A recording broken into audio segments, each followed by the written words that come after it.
Good morning. Good morning to one and all. Today we are discuss about process states in operating system.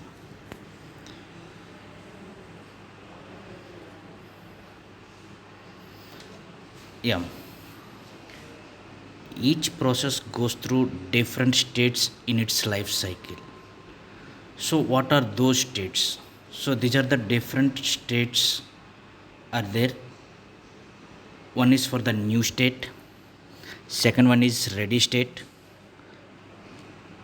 third one is run state, wait or block state, and terminate state. So mainly these are the five states of process. So generally what is a process? That's the process is nothing but a program under execution. So at the time of the execution, that's the process can to be changed the one state to the another state. Okay, so what are those states? So these are the different states. One is for new state, ready state, run state, wait or block state, and then terminate state. And in addition with these are the another two states are there. One is for the suspended wait state and then suspended ready state. So these are the seven states of process. That's the process can to be go through the or change into the one state to the another state under the execution of the program. Okay, now let us see here it is that explain the each and every state in detail. The first state we have to be going to discuss about that the new state. A process is said to be in a new state when a program present in the secondary memory. So generally that's the secondary memories are then permanent storage devices. So when that's the program is to be there in that's the secondary memory, that's the process can to be entered into that's the new state. So that's the point here it is that a process is said to be in a new state when a program present in the secondary memory is initiated for execution. Okay, the next state is ready state. A process moves from the new state to the ready state after it is loaded into the main memory and is ready for execution.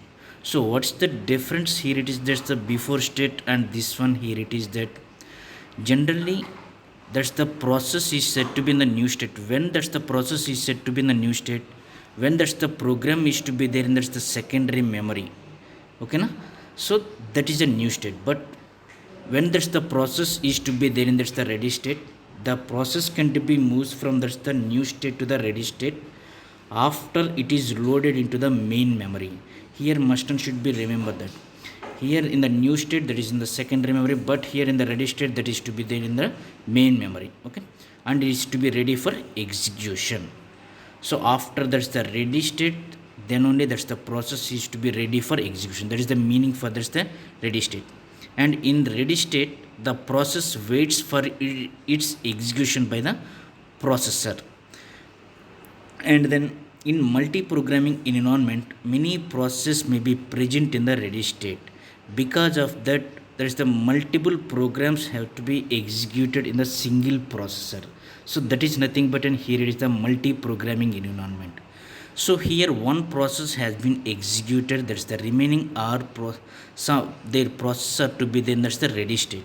Okay, so that is about the point here it is that in the multi-programming environment many processes may be present in the ready state. The next state is a run state. So here a process moves from the ready state to the run state after it is assigned the CPU for execution.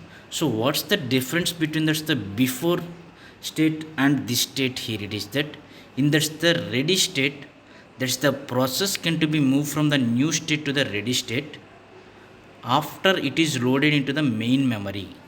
That is the meaning for that. That's the process is to be ready for execution. Okay, and but what about this the run state? Is the run state the process moves from the ready state to the run state after it is assigned the CPU for execution. When that's the CPU is assigned for that's the process, then only that's the process can to be ready to run. Okay, so that time that's the process is to be there in the run state. And then that's the next state of the process. The next state of the process is then terminate state. So generally we know about that's the after completion of the execution that's the process can to be terminate. But why here we have especially we have to be discuss about this the state. Now let us see here it is that a process moves from run state to the terminate state after its execution is to be complete. That's the point we are already discuss about that after completion of the every process that is must and should be terminated.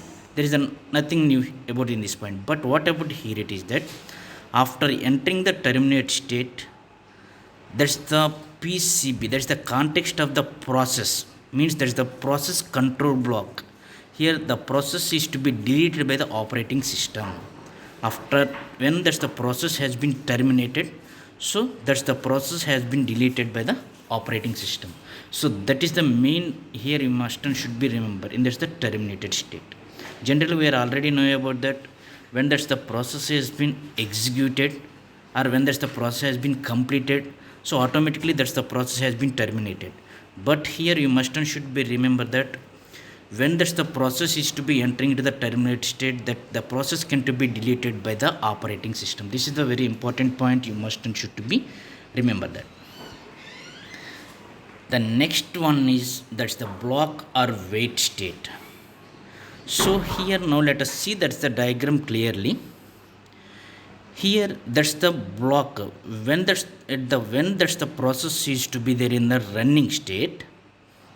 Okay, means here suspended ready state. A process moves from the ready state to the suspended ready state if a process with higher priority has to be executed but the main memory is to be full. So here what does that mean? Here the suspended ready state means that which process can have that's the highest priority, that's the process has been executed first. But here there is the no main memory has to be available, means there is the no space is to be there in there's the main memory. So what happened here it is that, so here there's the moving a process with lower priority from ready state to the suspended ready state. Here means that so many number of processes are to be there in that's the ready state. So but some processes have the highest priority and some processes have the lowest priority. Here which process have the lowest priority, those processes have to be entered into the suspended ready state. So which process can have that's the highest priority, those processes have to be there in that's the ready state to execute. Okay, the next one is the process remains in the suspended ready state until the main memory becomes available. Up to that's the process are to be there in that's the suspended ready state. When that's the main memory is to be available, then the process is to be entered into the ready state. Otherwise that's the process have to be there in that's the suspended ready state. When main memory becomes available, the process is to be brought back to the ready state. So when that's the main memory is to be available, so what are the processes are to be there in the suspended ready state, so those are to be move on to that's the ready state. So this is the one of the state in that's the process state. The next one is here it is suspended wait state. A process moves from wait state to the suspended wait state if a process with highest priority has to be executed but the main memory is to be full. Remember this point, here it is. Here this the suspended wait state is to be connecting to the wait or blocked state, but the ready state is to be connecting to the suspended ready and then blocked state. So here when that's the process is to be there in that's the wait state, which process has to be requires the IO operations, so that's the process is to be there in that's the wait. Yeah, here so many number of processes are to be requiring for the input output operation, so those all processes have to be there in that's the wait or block state. So that time which process have there in that's the highest priority, those process are to be there in that's the wait and block state, and remaining are to be there in that's the suspended wait state. Now that's the point here, it is that a process moves from the wait state to the suspended wait state if the process with highest priority has been executed but the main memory is to be full. Moving a process with the lower priority from wait state to the suspended wait state creates a room for highest priority process in the ready state. Remember this point, okay? Next, that is the after the resource becomes available, the process is to be moved to the suspended ready state. After main memory becomes available, the process is to be moved to the ready state. So this is the point here, it is that when that's the resource becomes available, that's the process is to be moved on to that's the suspended ready state, suspended wait to the suspended ready state. When that's the memory is to be available, then that's one is to be moved on to that's the suspended ready to the ready state. So these are the different process states. Okay, thank you.